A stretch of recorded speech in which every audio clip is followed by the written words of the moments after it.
Welcome back, dear children. Here I am with detailed explanation of Discovering Toad. The saga continues, part 2. I hope you have seen my previous videos on the same topic. If you haven't seen them yet, no problem. I'll provide you the link in the description box. So without wasting time, let's start.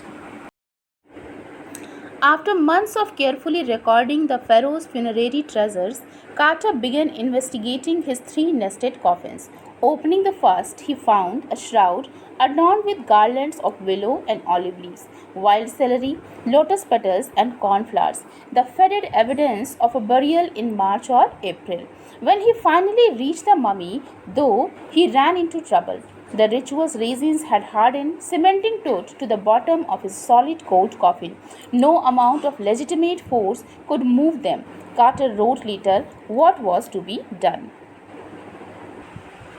Carter took months to record the treasures which were found with the mummy of the king. Then he started investigating his three nested coffins. He opened them one by one. When he opened the first, he found a shroud. Now, what is shroud? Shroud is actually the cloth which is used to cover the dead body. This shroud was decorated with garlands of willow and olive leaves, wild celery, lotus petals, and cornflower. These plants were actually a proof that Tut was buried in March or April because they are found in Egypt during the month of March and April. When he finally reached the mummy, he went into trouble. The substance which was used to mummify the body had been hardened like cement and had fixed the body with the coffin. Even after applying maximum force, it could not be separated from the bottom of the gold coffin. The sun can beat down like a hammer. This, for south in Egypt, the carter tried to use it to loosen the resins. For several hours, he set the mummy outside in blazing sunshine that heated it to 149 degrees Fahrenheit. Nothing budged. He reported with scientific detachment that the consolidated material had to be chiseled away from the beneath the limbs and trunk because it was possible to raise the king's remains. Suddenly, an idea struck Carter's mind. He decided to use the scorching heat of the sun to loosen the resins. For many hours, the mummy was kept outside in sunshine, but it was of no use. Now, Carter was left with only one option. The hardened material had to be crafted away beneath the body parts, else it was not possible to raise it up. In his defense, Carter really had little choice. If he hadn't cut the mummy free, thieves most certainly would have circumvented the guards and ripped it apart to remove the gold. In Tut's time, the royals were fabulously wealthy, and they thought or hoped they could take their riches with them for his journey to the great beyond. King Tut was lavished with glittering goods, precious collars, inlaid necklaces and bracelets, rings, amulets, a ceremonial apron, sandals, sheath for his fingers and toes, and now the iconic inner coffin and mask, all of pure gold. To separate Tut from his adornments, Carter's men removed the mummy's head and severed nearly every major joint. Once they had finished, they reassembled the remains on a layer of sand in a wooden box with padding that concealed the damage, the bed where Tut now rests. Moreover, there was also a possibility that the thieves could have tricked the guards and could have damaged the body in order to remove the gold. In Tut's time, the royal people used to be very rich. They believed that they could carry their wealth with them after death. That's why Tut was buried with a lot of precious items, like there were necklaces, bracelets, amulets, sandals, etc., all made of pure gold. Now, in order to remove the body, Carter's men separated mummy's head and almost every major joint.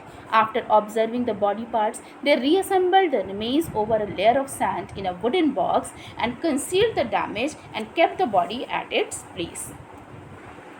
Archaeology has changed substantially in the intervening decades, focusing less on treasures and more on the fascinating details of life and intriguing mysteries of death. It also uses more sophisticated tools, including medical technology.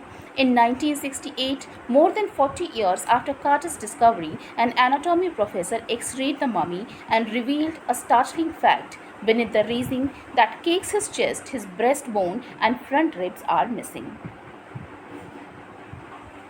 The interruption of decades has changed the archaeology a lot. Now, people are much more willing to know the details of life and to solve the mysteries of death. The medical technology has been advanced a lot. Now, there are highly sophisticated tools to perform tests without damaging things. In 1968, after 40 years of Carter's discovery, an anatomy professor performed an X-ray of the mummy and declared that beneath the substance, the breastbone and front ribs were missing. Today, diagnostic imaging can be done with computed tomography or CT, by which hundreds of X-rays in cross-section are put together like slices of bread to create a three-dimensional virtual body. What more would a CT scan reveal of tooth than the X-ray? And could it answer to the biggest question still lingering about him: how did he die and how old was he at the time of his death? Today, the diagnostic imaging can be done with CT scan, in which hundreds of X-rays are put together to get a three-dimensional virtual body. Although this technology has solved a lot of mysteries, still the reason of Tut's death not known to the world. King Tut's demise was a big event, even by royal standards. He was the last of his family's line, and his funeral was the death rattle of a dynasty. But the particulars of his passing away and his aftermath are unclear. Historians and archaeologists claim that Tut's funeral was a big event, as he was the last pharaoh of his family line. His death was actually the death of his dynasty also, but the details of his death and its consequences are still unclear.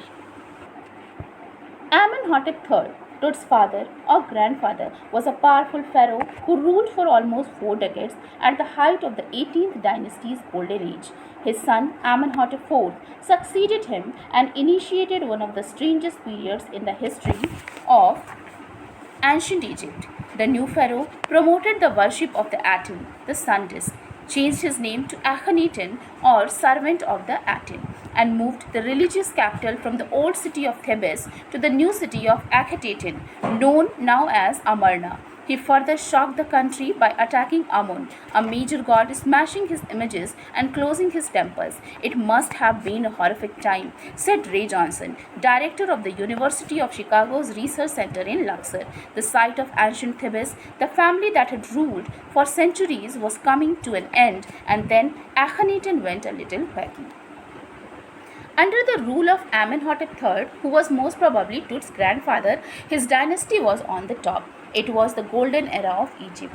After his death, his son Amenhotep IV, who was Tut's father, came into power, and he was the craziest king Egypt had ever seen. This new king promoted the worship of Aten, the sun god, and changed his name from Amenhotep to Akhenaten, means servant of the Aten. He shifted the religious capital from Thebes to Akhetaten, now known as Amarna. He banned the worship of Amun, smashed his images, and closed his temples. According to Ray Johnson, the director of the University of Chicago's Research Center in Luxor, it was a horrible period of Egypt. The family that had ruled for centuries was now coming to an end, and then Akhenaten went a little crazy. Dear children, this is enough for today. I hope that you have understood each and everything very well. Rest of the explanation will be provided to you in my next video. Thanks for watching.